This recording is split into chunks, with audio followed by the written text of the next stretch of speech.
গরু খাওয়াটা হালাল, আল্লাহর হুকুম খাবে না কেন?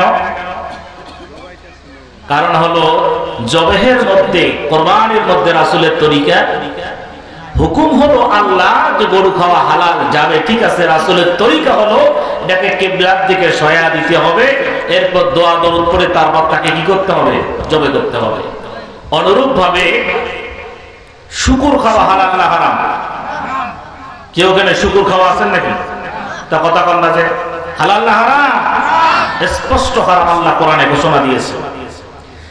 এই শুকুর কিবলার দিকে করিয়া মক্কা মদিনার ইমাম সাহেব আসিয়া রীতিমতো দোয়া দরুদ পড়ি যদি কেউ জব করে, বুঝে থাকলে বলুন তো, কেরানি পড়েন মুসলমানেরা, তার মাংস কেউ খাবে? কেন খাবে না? আরে ভাই, কিবলার দিকে তো করছে, দোয়া দরুদ পড়ছে, মক্কা মদিনার ইমাম সাহেব কম জানেন নাকি? খাবে না কেন জোরে বলুন? কারণ হুকুম এখানে আল্লাহর নাই, কার নাই? আল্লাহর হুকুম এখানে।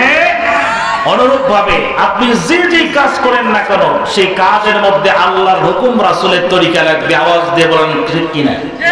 আপনার পরিবার, আপনার সমাজ, আপনার ব্যক্তিগত লাইফ, আন্তর্জাতিক রাষ্ট্রীয় লাইফ থেকে শুরু করে প্রত্যেকটা জীবনের পরতে পরতে আল্লাহর হুকুম রাসূলের তরিকা মোতাবেক পরিচালনা করতে হবে। অন্যথায় কিয়ামতের ময়দানে আপনার আমার মাফ করার সুযোগ।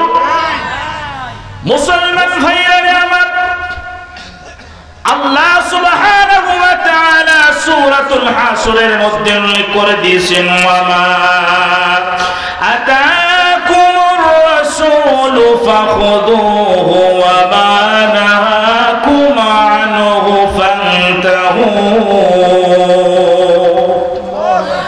আল্লাহ রাব্বুল আলামিন ডাক দিয়ে বলেন, পৃথিবীর মানুষ, আমি আমার রাসূলের উপরে যা অবতীর্ণ করেছি, আমার রাসূল যা তোমাদের কাছে নিয়ে এসেছে, তোমরা তা গ্রহণ করো নির্দ্বিধায় নিঃসংকোচে, নিঃসন্দেহে তা তোমরা গ্রহণ করো, এটাই তোমাদের জন্য কল্যাণ।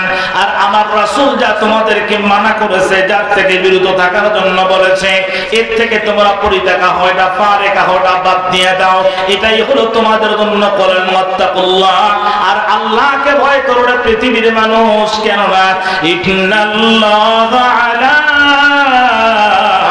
শাদীদুল ইকাব। আল্লাহ রাব্বুল আলামিন ডাক দিয়ে বলেন, পৃথিবীর মানুষ, আল্লাহর হুকুম রাসূলের তরিকা যদি তোমরা না মানে তোমাদের কার্যক্রম, তোমাদের আমলগুলো পরিচালনা করো, তাহলে আল্লাহ ভীতি তোমাদের ভেতরে থাকবে না, তাকওয়া থাকবে না। তাকওয়া না থাকলে পরে আল্লাহ রাব্বুল আলামিনের আযাবের মধ্যে গ্রাসতার হতে হবে। আল্লাহকে আমাকে নাউজুবিল্লাহ, আমরা কেউ চাই না আল্লাহ আযাবের মধ্যে, আল্লাহর আযাব আমাকে গ্রাস করুক। আল্লাহ সুবহানাহু ওয়া তাআলা দীর্ঘ 63 বছরে আল্লাহর নবীর উপরে ধাপে ধাপে পর্যায়ক্রমে কোরআনুল কারীমের মধ্যে যেই নির্দেশনা, যেই দিক নির্দেশনা, যেই বিধিবিধান, যেই কনস্টিটিউশন, সংবিধান, নীতিমালা আমাদেরকে দিয়েছে, বুঝে থাকলে বলুন তো এগুলো মানার দরকার আছে না নাই? আল্লাহ পাক এগুলো গ্রহণ করতে বলেছে। আপনি আমি যদি আল্লাহ পাকের সেই আল্লাহ রাসূলের উপর অবতীর্ণ বিধিবিধান, নীতিমালা, রীতিনীতি আপনি আমি যদি না মানি, প্রত্যাখ্যান করি, তাহলে কি হবে? আল্লাহ রাব্বুল আলামিন সূরাতুল আহজাবের 36 নম্বর আয়াতের মধ্যে উল্লেখ করতেছেন, তাহলে কি হবে? আল্লাহ রাব্বুল আলামিন বলেন, ওয়ামা কানা লিমুমিনিন ওয়ালা মুমিনাতিন ইযা কাদাল্লাহু ওয়া রাসূলুহু আমরান আন ইয়াকুনা লাহু। রে পৃথিবীর মানুষ, আল্লাহ সুবহানাহু ওয়া তাআলা তার নবীর উপরে যে সিদ্ধান্ত দিয়েছেন, এই সিদ্ধান্তের বিরুদ্ধে যদি তোমরা সিদ্ধান্ত নাও, এই সিদ্ধান্তের বাইরে যদি তোমরা সিদ্ধান্ত নাও, যদিও কারো ইখতিয়ার নাই তার বাইরে সিদ্ধান্ত নেওয়ার, আল্লাহ পাক স্পষ্ট ঘোষণা দিয়েছেন, ওয়ামা কানা লিমিনুমিনিন ওয়ালা মুমিনাতিন। এই আল্লাহর রাসূলের সিদ্ধান্তের বাইরে, ফয়সালার বাইরে কেউ যদি সিদ্ধান্ত নেয়, কশিনকালেও 14 বার নামাজ করলেও, 1000 বার নামাজ পড়লেও, ওই লোকটা কশিনকালেও মুমিন হতে পারবে না। আল্লাহ রাব্বুল আলামিন বলেন, ওয়া মান ইয়াসিল্লাহা ওয়া রাসূলাহু ফাকাদ দাল্লা দালালাম মুবিনা।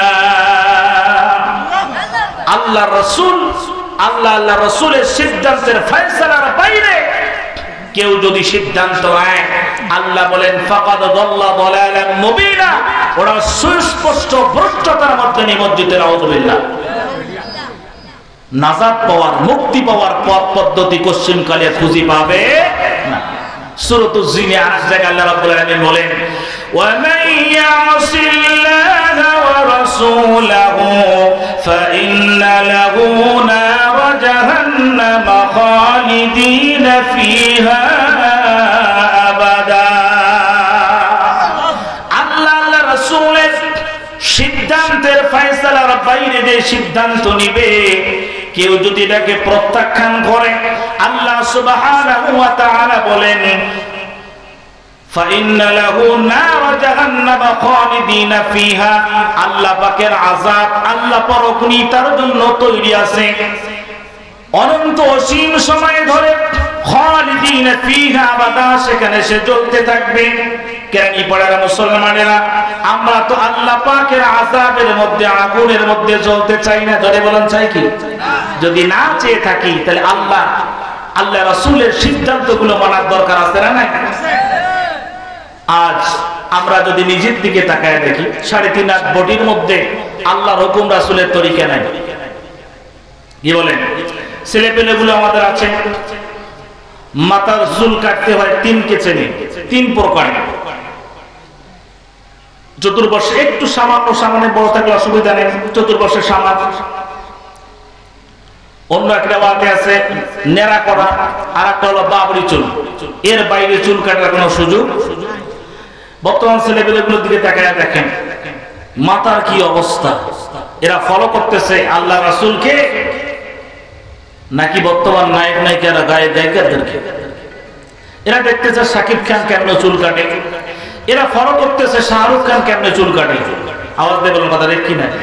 ওই মেসি আর নেইমারদেরকে অনুসরণ করতেছে, ফলো করতেছে তাদেরকে, যাদেরকে ফলো করলে দুনিয়ায় মানুষেরা তাকে গালি দেয়, আখিরাতে কাল কিয়ামতের ময়দানে আল্লাহর জাহান্নাম ছাড়া কোনো গত্যর্থ নাই।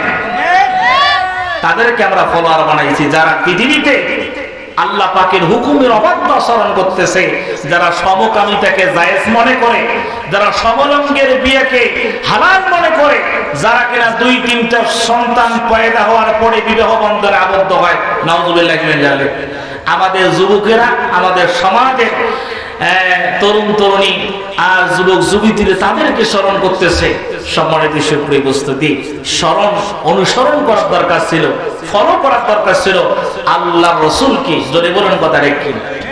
সম্মানিত সুপ্রিয় উপস্থিতি, তবে হ্যাঁ, বর্তমান সময় ইয়াং জেনারেশন কিছু ছেলেপেলে আছে, এরা দাড়ি রেখে দিচ্ছে, বাবরি চুল রাখতেছে, আলহামদুলিল্লাহ। লেবাসটা পরিবর্তন হয়ে গেছে, পাঞ্জাবি পরতেছে, মাথায় টুপি দিয়ে করতেছে। আবার কিছু কিছু লোক তাদেরকে দেখে কটূক্তি করে, ব্যঙ্গ করে, কি রে মৌলবি হয়ে গেছিস? হ্যাঁ, নাউযুবিল্লাহ বলবেন না?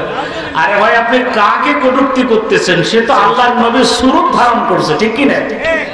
আল্লাহর নবীর সুরত ধারণ করছে, আপনি তাকে কটূক্তি করতেছেন, তার মানে আল্লাহর নবীর সুন্নতকে কটূক্তি করতেছেন। কথা বুঝতে পারেননি মনে হয়? করা যাবে? আপনি আর উৎসাহ দেন, ভাই আলহামদুলিল্লাহ আপনি দ্বীনের পথে ফিরে আসছেন, বড় ভালো কাজ করতেছেন, তাকে উৎসাহ দেওয়া উচিত। আমাদের সন্তানগুলো, যাদের বাড়িতে ছেলে সন্তানগুলো আছে, তারা যেন ওই নায়ক নায়িকা, গায়ক গায়িকা আর ক্রিকেটার আর ফুটবলার যেন অনুসরণ না করে, আল্লাহ রাসূলের সুন্নাহ অনুসরণ করে, এর দিকে খেয়াল রাখতে হবে। রাখলে পরে কি হবে? বর্তমান সময়ে সবচেয়ে বড় ভাইরাস হলো প্রায় সমাজে পিতা পুত্রের মধ্যে দ্বন্দ্ব, দেখে না, খাবার দেয় না, ভরণ পোষণ দেয় না, ইত্যাদি ইত্যাদি। কেন ভাই? আজকে মসজিদের ইমাম সাহেবের কাছে দোয়া চানো, হুজুর ছেলেটার জন্য দোয়া করেন, ছেলেটা আমাকে এরকম করে গালিগালাজ করে, মারপিট করে ইত্যাদি। ভাই, মারপিট তো করবে আপনাকে, দোয়া দিয়ে কি আর কাম হবে? আল্লাহ কবুল করলে পরে হবে, কিন্তু এই দোয়া তার আগে তো আপনার করণীয় আপনি করেননি। ছেলের ভেতরে দিন শিক্ষা আপনি দেননি, কোরআন শিখাননি, আল্লাহ রাসূলের আদর্শতার ভেতরে ঢুকে দেয়নি। আপনার তো ঘাত ধাক্কা দিবে, আপনার তো অপমান করবে, চত্থাপ্পর মারবে, এটাই তো স্বাভাবিক। কারণ আপনার সন্তানকে আপনি সুশিক্ষায় শিক্ষিত করতে পারেন না। আপনার সন্তানকে আপনি ডাক্তার বানান, ইঞ্জিনিয়ার বানান, ব্রিগেডিয়ার জেনারেল বানান, কোনো অসুবিধা নেই, কিন্তু তার শুরুতে আল্লাহর কালাম তার ভেতরে ঢুকে দেন। আল্লাহর কালাম নিয়ে সে যদি ডিপার্টমেন্টে যায়, সচিবালয়ে যায়, সংসদে বসে, কখনো গরিব দুঃখের টাকা মেরে খেতে পারবে না। জোরে বলুন কথা ঠিক কিনা? আলেমদের মতো ধর্ষক তৈরি হবে না, রাকাল্লাহর গালিবদের মতো এরকম করে আল্লাহ রাসূলের শব্দের রাসূল হিসেবে সে পরিচিতি লাভ করবে না। গোটা তামাম পৃথিবীর মানুষ, তামাম বাংলাদেশের মানুষ রাকাল্লাহর গালিবকে কটূক্তি করতেছে, জুতা আসতেছে, তাদেরকে পেরে পেরে যুবকের তৈরি হয়েছে, কচু কাটা করতে দ্বিধাবোধ করবে না। আল্লাহ আল্লাহ রাসূলের শানে যারা বেয়াদবি করেছে, এমন কথা বলেছে, মুখে উচ্চারণ করাও আমাদের জন্য কি আসে না, জবানে আসে না। এমন আল্লাহ রাসূলের শানে, আল্লাহর শানে এমন কথা বলেছে, নাউযুবিল্লাহি মিন যালিক। সম্মানিত সুপ্রিয় উপস্থিতি, এই সন্তান যদি তৈরি করতে না চান, তাহলে শুরুতেই তার ভেতরে ঢুকিয়ে দিতে হবে। জোরে বলুন কি? কোরআন। সম্মানিত সুপ্রিয় উপস্থিতি, তাহলে যদি আমরা আল্লাহর রাসূলকে ফলো করি, আল্লাহর বিধান মেনে আল্লাহর তরিকা মানতে যাই, তাহলে বুঝে থাকলে বলুন তো দুনিয়ায় বিপদ আছে না নাই? আর কথা কয় আছে না নাই? এই যে আপনারা এখানে বসে বসে ওয়াজ শুনতেছেন, আপনাদের পাশের বাড়ির লোক গেছে তুষভান্ডারে মেলাতে গিয়ে লটারি কাটতেছে। লটারি জায়েজ? মনে করুন জায়েজ? শিরিকের পর্যায়ে শিরিক। হারাম তো হারাম, ভাগ্য গণনা করার শিরিক। ভাগ্যের লটারি বলতেছে না, ভাগ্যের চাকা লাগলেই পরে মোটরসাইকেল পাবেন ওখানে। যারা যারা কাটছেন তওবা করতে হবে, পরিপূর্ণ তওবা না করা পর্যন্ত আল্লাহ এদেরকে মাফ করবে না।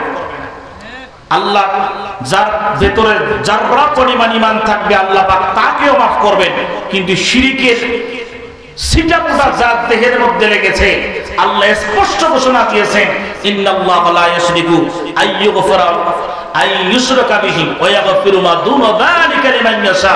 আল্লাহ পাক কসম করে শিরিকের গুনাহ মাফ করবেন না। নাউযুবিল্লাহ। সম্মানিত সুপ্রিয় উপস্থিতি, এজন্য আল্লাহ হুকুম মেনে, রাসূলের তরিকা মেনে আপনি যদি পৃথিবীতে চলতে চান, আপনার আমার বিপদ আছে, তবে আল্লাহ পাক এই বিপদের মাধ্যমে মুমিনদেরকে পরীক্ষা করে থাকেন। জোরে বলুন না সুবহানাল্লাহ। আল্লাহ রাব্বুল আলামিন বলেন, আহাসিবান নাসু আইয়ুতরাকু ওয়া ইয়াকুলু আমান্না ওয়া হুম লা ইফতানুন।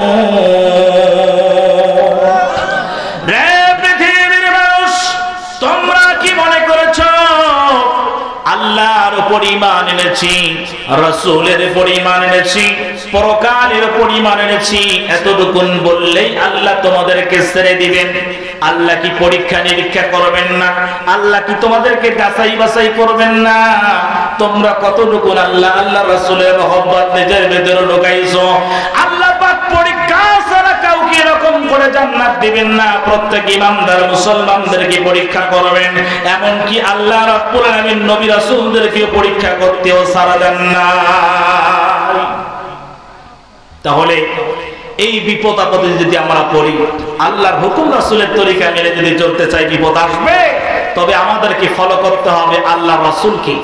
আল্লাহ রাসূলের দ্বীন মেনে সাহাবায়ে কেরাম কেমনে করে জিন্দেগি যাপন করেছেন, কেমনে করে চলেছেন, কেমনে করে তাদের পরিবার, তাদের ব্যক্তিগত জীবন, তাদের সামাজিক জীবন, তাদের রাজনৈতিক জীবন, আন্তর্জাতিক জীবন পরিচালনা করেছেন, সেগুলো ফলো করতে হবে। অন্যথায় আমাদেরকে হতাশার মধ্যে নিমজ্জিত হতে হবে। আওয়াজ দিয়ে বলার কথা ঠিক কিনা?